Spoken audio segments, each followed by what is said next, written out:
마태복음 16장 강의하도록 하겠습니다. 앞장에 이어서 또 바리새인들이 나옵니다. 근데 또 여기는 사두개인들도 등장합니다. 바리새인은 보수적이고 사두개인들은 굉장히 진보적이었어요. 바리새인은 율법 준수를 강조했고 사두개인들은 그런데 사후 세계와 부활을 믿지 않았어요.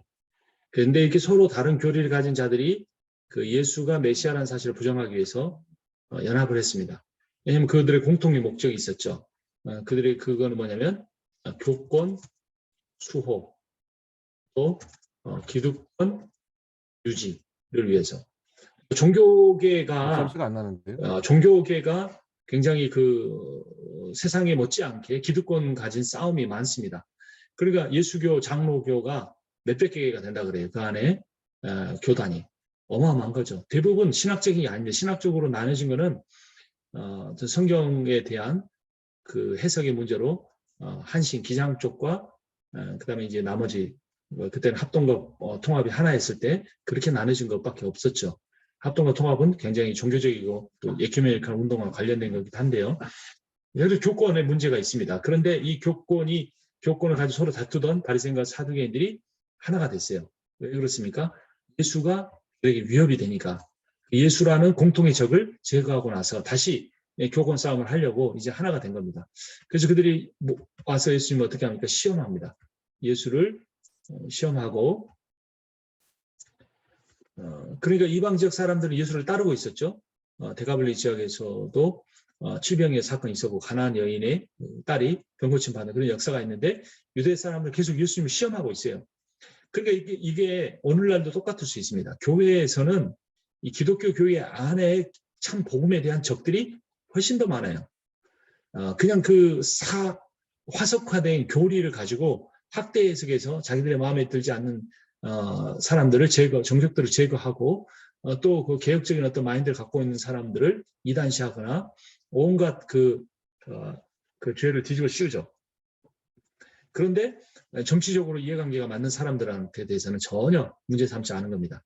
그러니까 오늘날 한국 검찰이 털어서 먼저 하는 사람 없다고 정치적으로 한번 찍히면 개인과 집안을 완전히 거덜내는 것처럼 그 교회도 그런 모습들이 있고 지금 바리새인들과 사두개인들이 지금 예수님 그렇게 계속 먼지 터는 거예요. 시험해보는 거예요. 이걸로 시험해보고 저걸로 시험해보고 그래서 서로 원수처럼 여기던 바리새인과 사두개인들이 힘을 합해서 그렇게 하고 있습니다.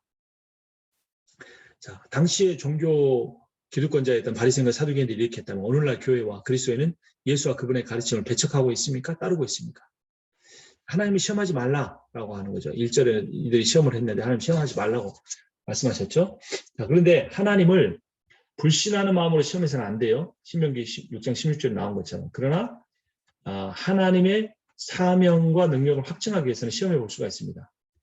이것은 경험과 체험의 관점이에요. 기드원이 하나님의 사사로서 이렇게 부름받은 그런 상황 속에서 뭐 양털에만 이슬이 내리게 해달라.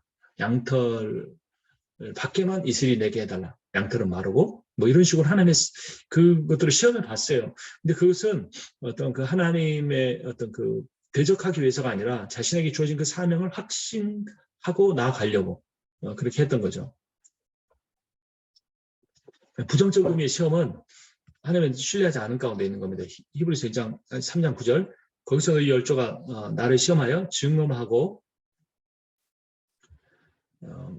40년 동안 나의 행사를 보았느니라 이렇게 했죠. 그 시험은 아주 그 반역적인 거였어요. 모세를 죽이고 에집트로 돌아가자 이런 마음이었으니까 이건 도전이었죠. 그런데 에베소서 5장 10절은 주를 기쁘시게 할 것이 무엇인가 시험하여 보라 이거죠. 하나님과 관계 속에서 살아계신 하나님을 더 강렬하게 느끼고 하나님의 뜻을 분별하고 나아가려고 하는 그런 시험 괜찮죠. 또 말라기 3장 10절에 온전한 11조를 다 한번 하나님 앞에 드려봐라. 그것으로 나를 시험하여 내가 하늘문을 열고 너에게 복을 쌓을 것이 없도록 붙지 아니하나 보라 이렇게 말하는. 그러니까 이런 시험은 하나님을 더 잘 따르고자 하기 위한 체험을 원하는 거죠.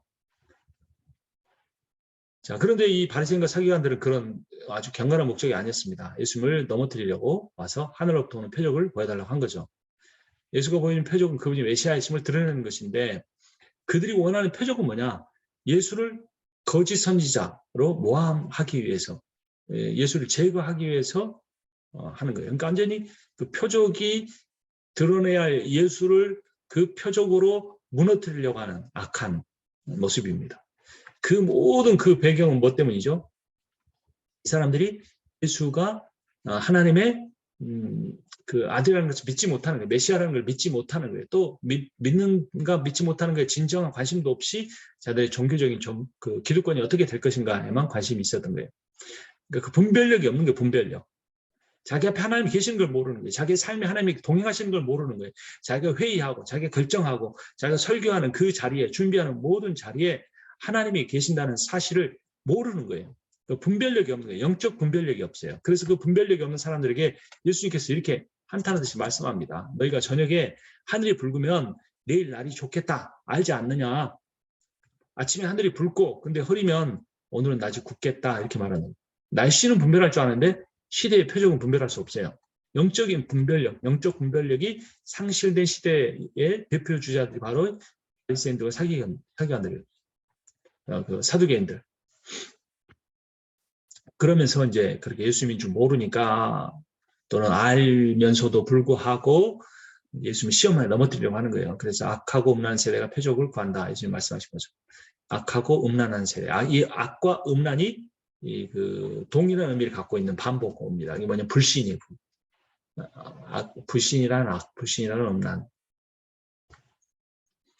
예수님 이들을 향하여서 악하고 음란한 세대가 표적을 구하나 요나의 표적밖에는 보여줄 표적이 없느니라 하고 그들을 떠나가셔 버렸어요. 요나의 표적에 보여줄 것이 없다. 이게 무슨 말일까요? 요나가 물고기 뱃속에서 3일간 살아난 것처럼 예수께서 십자가에 죽으시고 3일 만에 부활할 것을 요나의 표적이라고 하죠. 근데 또 하나의 중요한 요나의 표적이 있습니다. 사역이 있습니다. 그건 뭐냐면 요나의 그 사역을 통해 니느웨가 회개하고 심판을 면하게 됐다는 거죠. 그래서 예수의 사역도 그 요나보다 더 크신 얘기 때문에 예수의 사역은 더 분명히 더 성공적이다.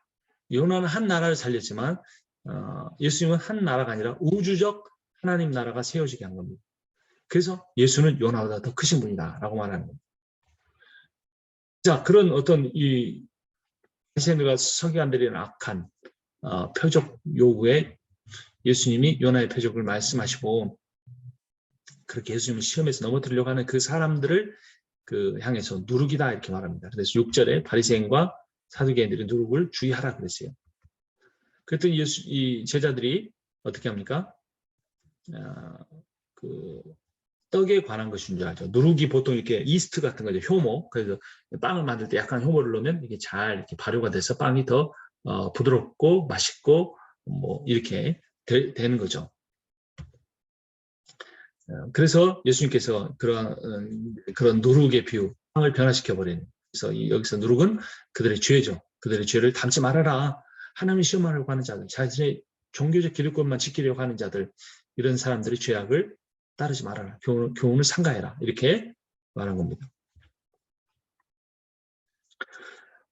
그래서 이 교훈은 뭐냐? 바리새인의 금욕도 사두개인들의 방종도 주의해야 되는데 다시 한번 이렇게 비유를 해보면 당시에 이 유대교는 대부분이 바리새인이나 사두개인이었어요. 일부가 에스네파는 쿰란 공동체를 이루면서 사막에서 금욕주의, 성전 제사를 거부했죠.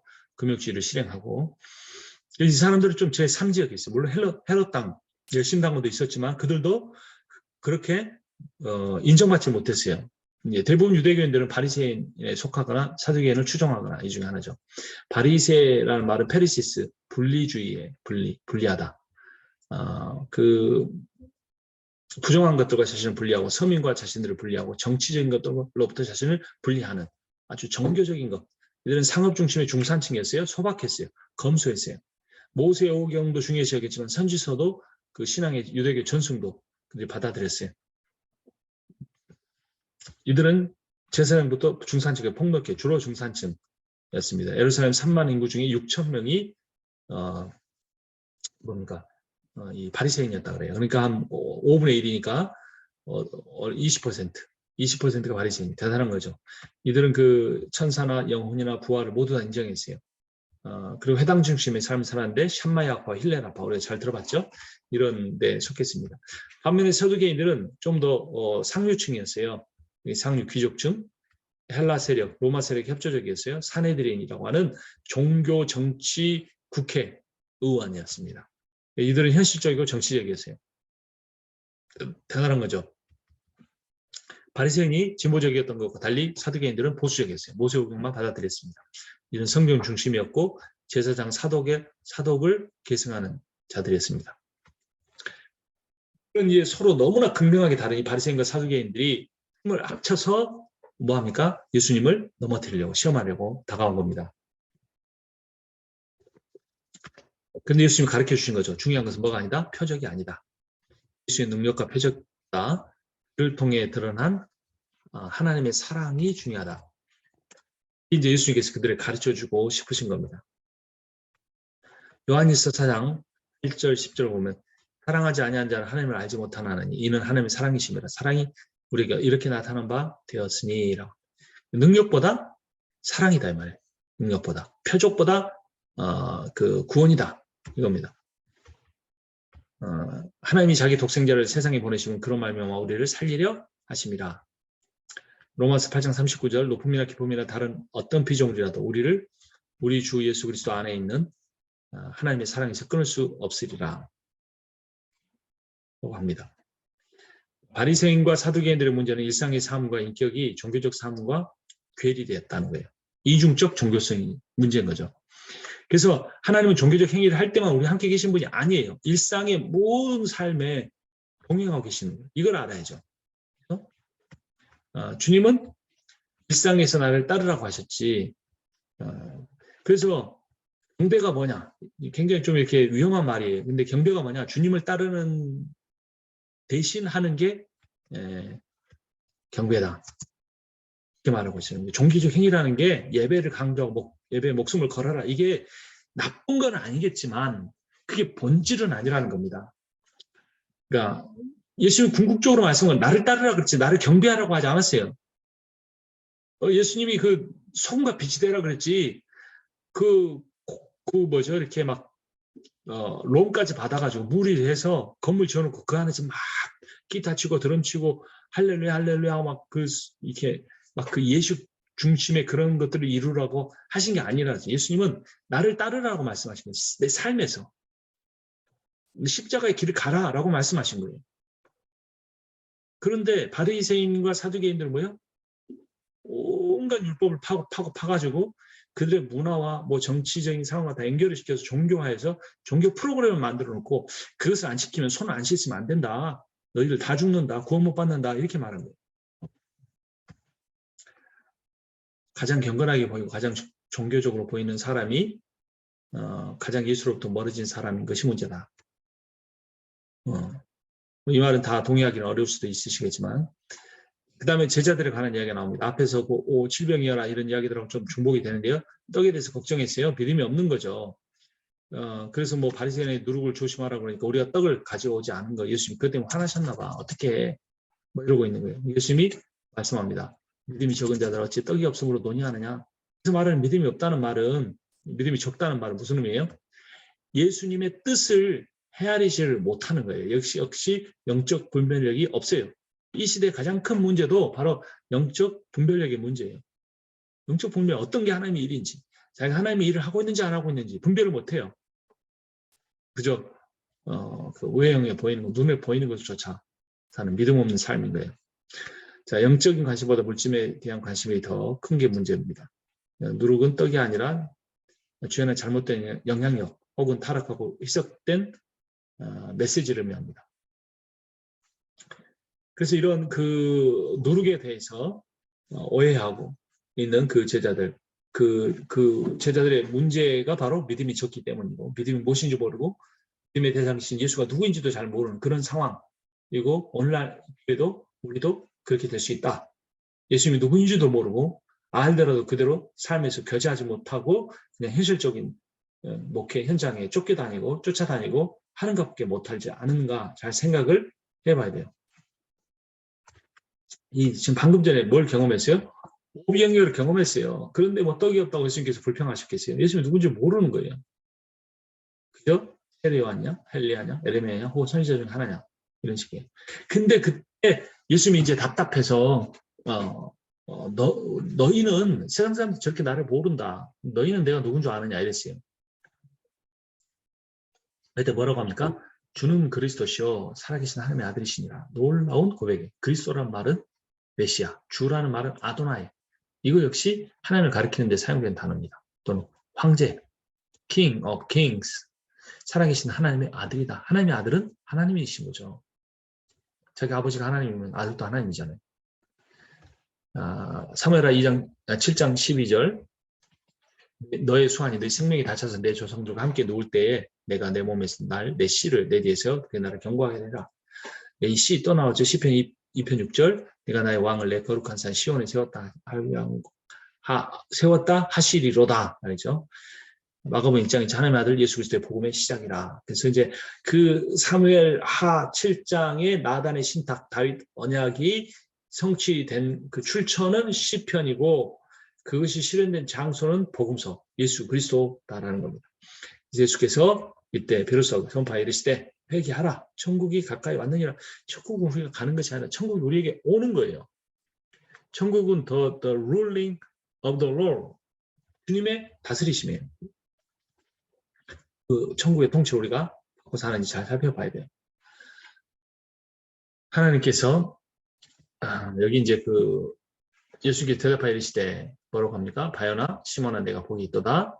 이를 내게 알게 한 것은 혈육이 아니요 하늘에 계신 아버지다. 네 아버지가 알게 한 게 아니라 내 아버지가 알게 한 것이다. 이런 말입니다. 그래서 영적 아들로서의 베드로라는 이름을 이제 주세요. 하나님의 나의 아버지지만 이제 너의 아버지도 되실 것이다. 이런 말씀을 합니다. 그래서 그 놀라운 고백이 나오죠. 교회를 세우는 거. 교회를 어디다 세우느냐? 문자적으로 보면 베드로라는 그 사람에게 세우는 것 같아요. 18절 또 내가 내게 이르노니 너는 베드로라. 내가 이 반석에 내 교회를 세우리니 음부의 권세가 이기지 못하리라.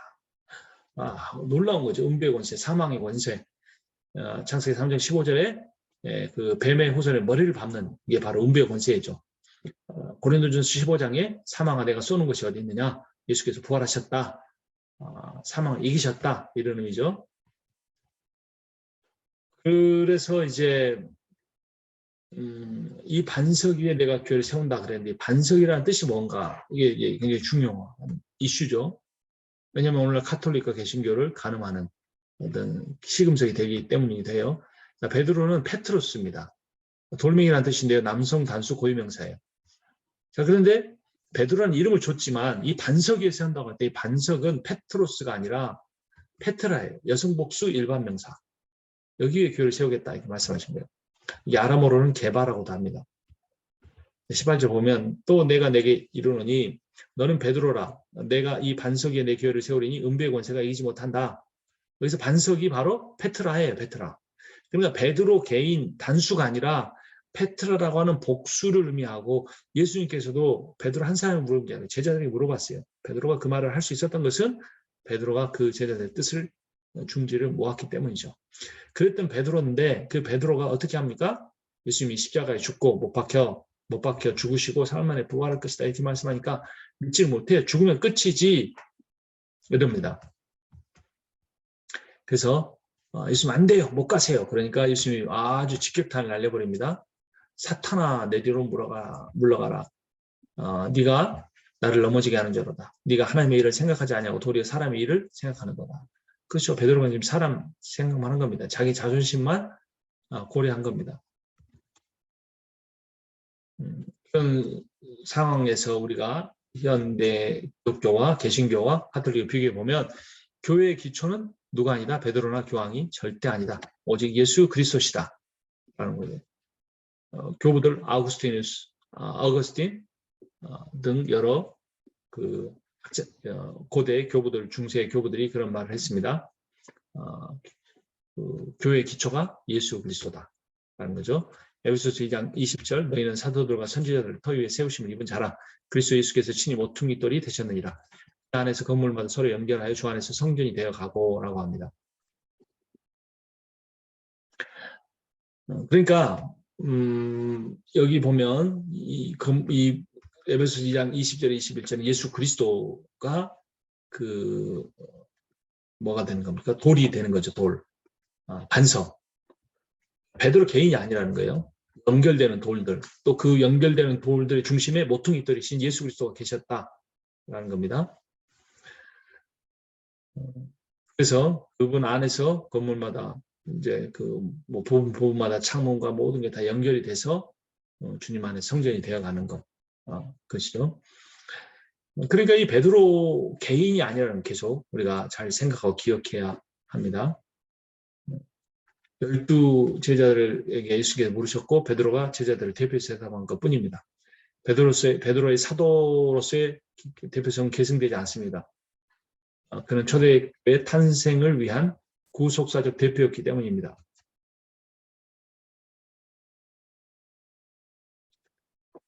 그렇게 예수님께서는 이제 자신의 정체성을 가이사르 빌립보에 최초로 드러내고 사도 바울의 어떤 그 고백을 들으시고 하늘로부터 내려오는 하나님의 음성을 듣고 하나님의 사랑하는 기뻐하는 자로서 사역을 시작하게 된 거죠. 그래서 이제는 성전 건물이 아닌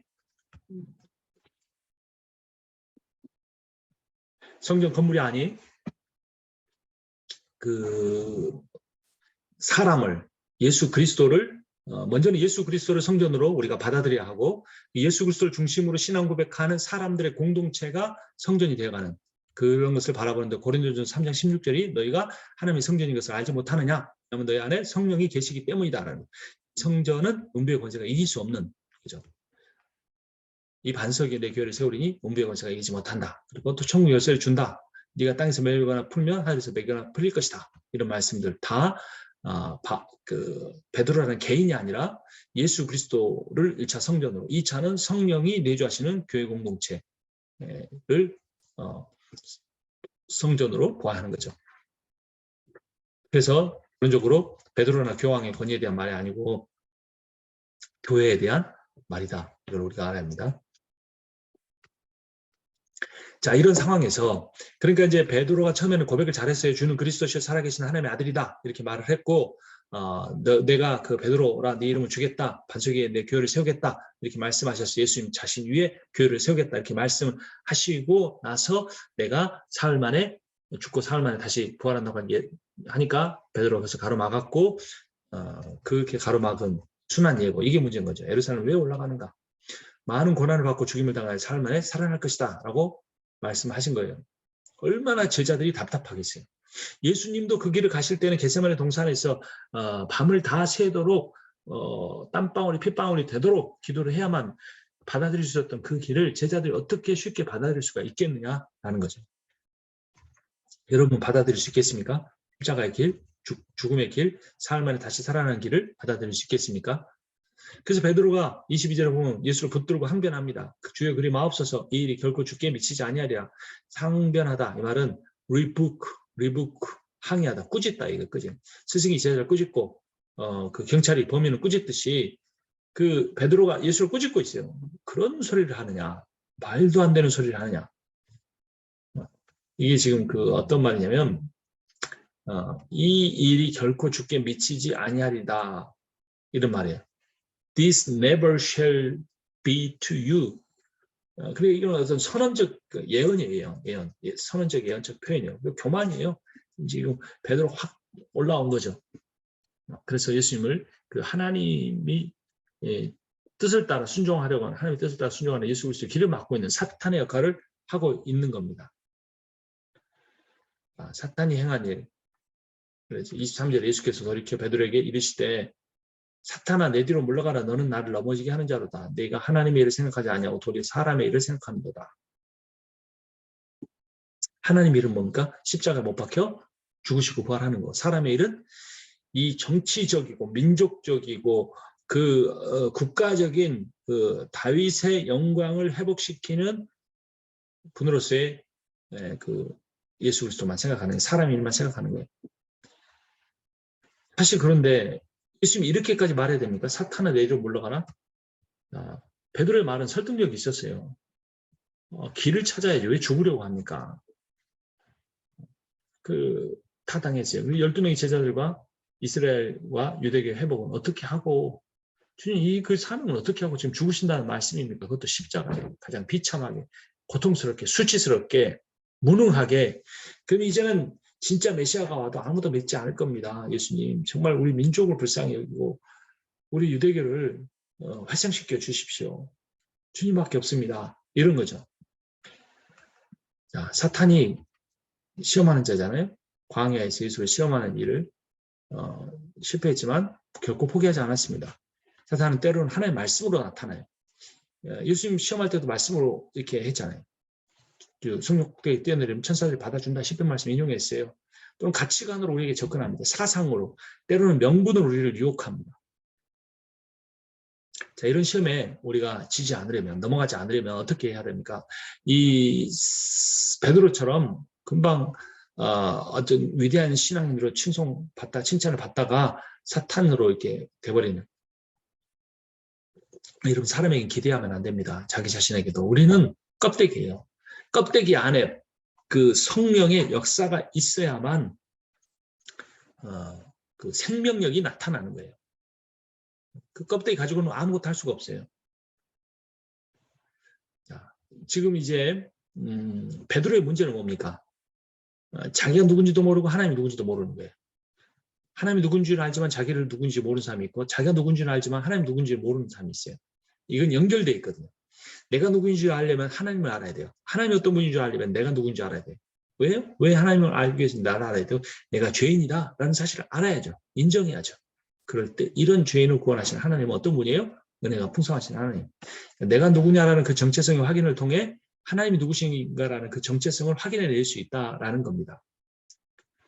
그러니까 베드로는 문제가 뭐지? 예수님이 누군가는 알았어요. 아까 뭐 주는 그리스도시요 살아계신 하나님의 아들이라고 했잖아요. 이게 머리로만 한 것이든 제자들이 같이 12명이 브레인스토밍 해가지고 알아낸 것이든지 어쨌든 간에 예수님이 누구신가는 알아냈는데 자신이 누구인가를 잊어버린 거예요. 자신이 누구인지를 잊어버렸어요. 어부, 죄인, 어리석은 자, 혈기왕성한 자인지 잊어버리고 예수님의 그 사역을 가로막고 가지 말라고 손을 붙잡고 꾸짖는 신격화된 우상화된 자신, 이게 문제인 거죠. 하나님 노릇하려고 하지 않아야 돼. 이게 원죄예요, 원죄. 예수를 넘어지게 하는 거, 이게 뭡니까? 예수를 넘어지게 하는 것, 예수의 오심은 천하만국과 그 영광을 얻기 위함이었다. 하지만 이는 십자가의 죽음과 부활을 통해 이루어야 하는 것인데 사탄은 다른 방법을 제시하였다. 예수님이 그 광야 시험 받으실 때 어떤 유혹을 받으셨잖아요. 그래서 그 유혹이 예수를 넘어지게 하는 거죠. 하나 10절을 보면 자기가 또 그를 데리고 지극히 높은 산으로 가서 천하만국과 그 영광을 보여 이르되 내가 만일 내게 엎드려 경배한 모든 것을 내게 주리라. 이에 예수께서 말씀하시되 사탄아 물러가라. 기록되었을 때 주 너의 하나님께 경배하고 다만 그를 섬기라 하셨느니라. 참 쉽지 않은 거죠. 왜? 하나님이 가라고 한 그 길을 가면 됐지. 그리고 그 끝에 목적지에 도달하면 됐지. 어떤 길로 가느냐까지 다 간섭하는 거예요. 공부를 해서 1등을 하면 되지. 어느 독서실에서 공부를 하고 어떤 교과서를 사용하는 과정까지 다 간섭한다는 건 말이 안 되는 거죠.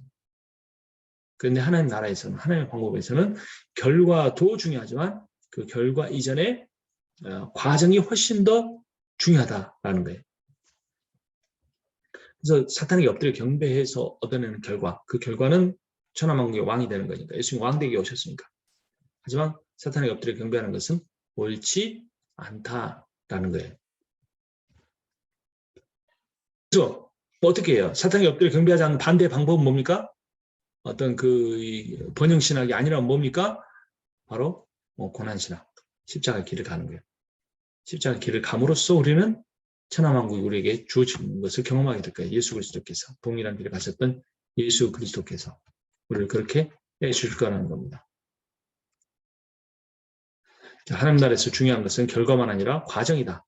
결과는 하나님이 당장이라도 이루실 수 있어요. 어떤 결과? 구원, 부흥, 성장, 치유, 회복. 아니 이게 어떻게 당장 이루어질 수 있습니까? 10년을 했는데요. 20년을 했는데 안 됐는데 안 되는 걸 될 거로 받아들이는 게 믿음 아닙니까? 그래서 하나님은 과정을 통해 우리를 빚어가세요. 결과만 나오면 되지 과정까지 간섭하느냐. 아까 질문이었잖아요.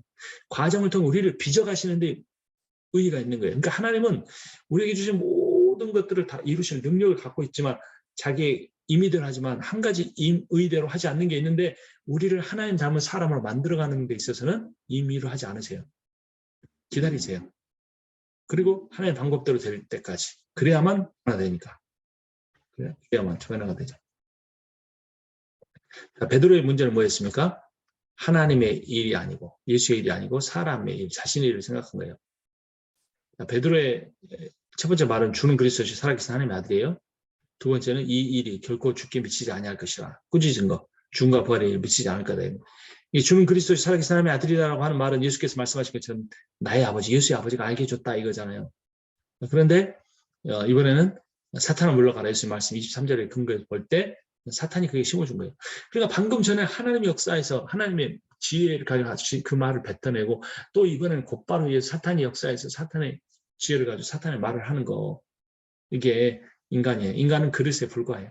그 그릇에 뭐가 담기느냐에 따라서 그는 똥을 담으면 똥그릇이 되는 거고 그게 아주 최고의 식자재를 사용하면 그 최고의 비싼 고급 요리가 되는 거예요. 그러니까 내가 한번 성령 충만했다 교만할 필요 없어요. 내가 신학을 박사학위를 받았다 교만할 게 없어요. 그건 내가 그릇이 변화된 건 아니니까. 그 안에 음식이 담겨진 게 다른 것 뿐이니까. 그거는 다 죽으면 끝이고 예수 오셔서 끝이니까 그게 중요한 게 아니고 뭐다? 내가 늘 하나님의 도우심을 바라는 자로서 하나님의 성령의 충만함을 바라는 자로서 살아가는 것이 중요하다는 거예요. 그게 핵심이에요. 그래서 이 인간은 하나님이 주시는 마음과 사탄의 생각 사이에서 좌충우돌합니다.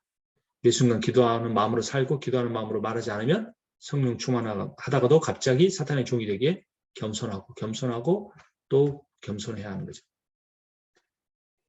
예수께서 그렇게 죽으면 안 됩니다. 십자가에 죽으시면 안 됩니다. 이렇게 말하는 베드로를 꾸짖고 그 안에 역사하는 사탄의 영을 꾸짖고 나서 제자들에게 말씀합니다. 누구든지 나를 따라오려거든 자기를 부인하고 자기 십자가를 지고 나를 따를 것이니라.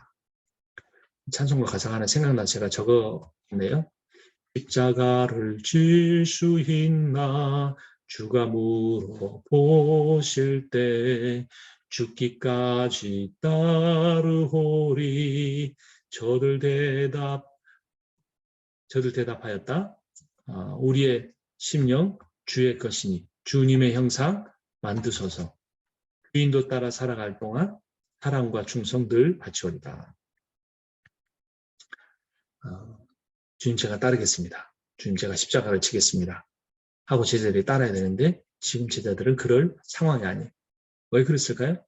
그들의 잘못인 게 아니고 그들은 구속사의 과정 중에 있기 때문에 그래요. 이런 어리석고 부족한 제자들도 오순절 다락방에 성령이 임하신 후에는 뒤바뀌어졌어요.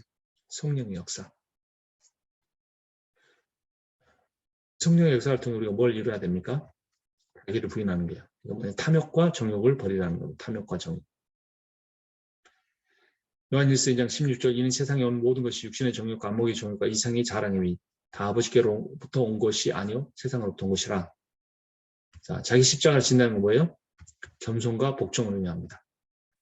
빌립보서 2장 8절 사람의 모양으로 나타나사 자기를 낮추시고 죽기까지 복종하셨으고 십자가에 죽으십니다.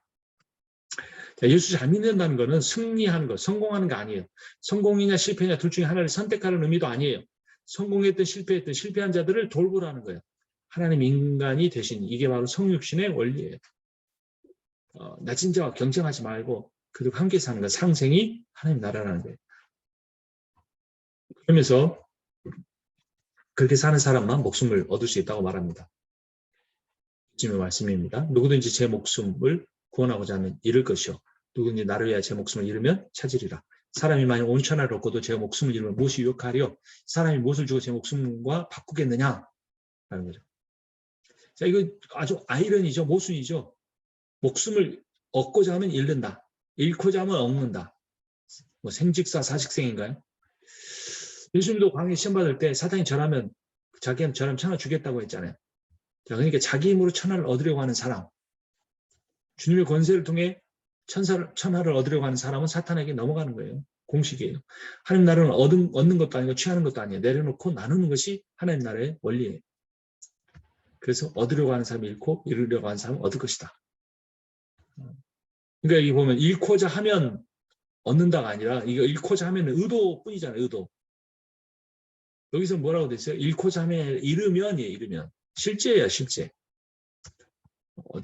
뭐 의도만 보고 하나님 해주신 게 아니고 실제로 안 바뀌면 안 돼요. 안개가 사라질 때 실체가 보이듯이 가짜 목표가 사라지면 삶의 진정한 목적을 발견하게 된다. 이게 복음의 진리입니다. 그래서 온 천하 만국을 얻고도 목숨을 잃으면 유익하지 않잖아요. 죽으면 끝인데 사탄이 지배하는 세상에서 부와 권력을 얻었어도 하나님의 다스림이 없는 삶은 삶에는 진정한 희망이 없는 거예요. 자, 그래서 여기서 목숨을 잃고자 하면 얻고 얻고자 하면 잃는다. 근데 그 목숨은 푸시케라는 헬라가 사용이 됐어요. 이건 육체와 다른 영혼이에요. 동물에게는 없어요. 푸시케는. 동물에게도 있고 사람에게 있는 게 뭐냐면 네페시예요. 호흡, 생명. 그 네페시 하야. 그러니까 성령이 하나님이 네페시 하야 호흡을 생기를 불어넣으니까 인간이 네페시 하야, 아담이 네페시 하야가 됐죠. 진흙병에 불과했던 그의 호흡이 들어온 거예요. 그 동물을 가리켜서 네페시라고 할 수도 있어요. 식물은 네페시가 아니에요. 또 하나 이브리어 루하흐가 있어요. 이거는 영, 성령, 호흡, 바람이라는 뜻이죠. 굉장히 더 인간의 영보다 더 한 차원 고차원적인 그러한 영, 성령을 특히 가리킵니다. 그래서 사람의 노력으로 유지할 수 있는 게 아니에요. 목숨은 사람은 죽음을 객관적으로 인정해요. 근데 주관적으로는 잘 받아들이지 못해요. 죽음을 망각한 채로 살다가 어느 날 갑자기 준비하지 못한 채로 죽게 됩니다. 가장 비참한 일입니다. 성경에는 죽는 이야기가 많이 나와요. 자, 예수님이 다시 오시면 나중에 행한 대로 갚아주신다 그랬어요. 행한 대로 갚아준다는 것은 행위를 가지고 윤리적, 종교적 행위에 대한 심판을 한다는 게 아니고 자기 부인을 하는가 안 하는가에 대한 그 판결이라는 뜻입니다. 하나님이 주시는 생각을 따르는지 사탄이 주는 그 생각을 따르는지 이것이 관건이에요. 그래서 옳고 그름보다 더 중요한 게 뭐예요? 자기 생각을 내려놓고 겸손하게 복종하는 거예요. 지금 내 생각을 주도하고 내 삶을 이끌어가는 것이 내 자아인지 하나님의 영인지 구별을 해야 돼요. 요한계시록 20장 13절에 나온 것처럼 자기 행위대로 모두 다 심판을 받을 것이기 때문에 그렇죠. 뭐 죽기 전에 내가 오는 걸 보는 일도 있을 것이다. 이렇죠. 이거는 재림이 아니라 구속사의 완성을 의미합니다. 다니엘서 7장 13, 14절에 온 것처럼 인자 같은 이가 한 구름 타고 와서 옛적부터 항상 계신 이, 즉 하나님으로부터 나아가서 권세 영광과 나라를 받았어요. 백성과 나라들과 다른 언어를 말하는 모든 자들이 부터 섬김을 받게 했어요. 그분은 예수 그리스도예요. 예수 그리스도의 권세는 소멸되지 않는 영원한 권세요. 그게 나를 멸망하지 않을 것이라고 말하고 있습니다. 네, 여기까지 하고 잠깐 쉬도록 하겠습니다.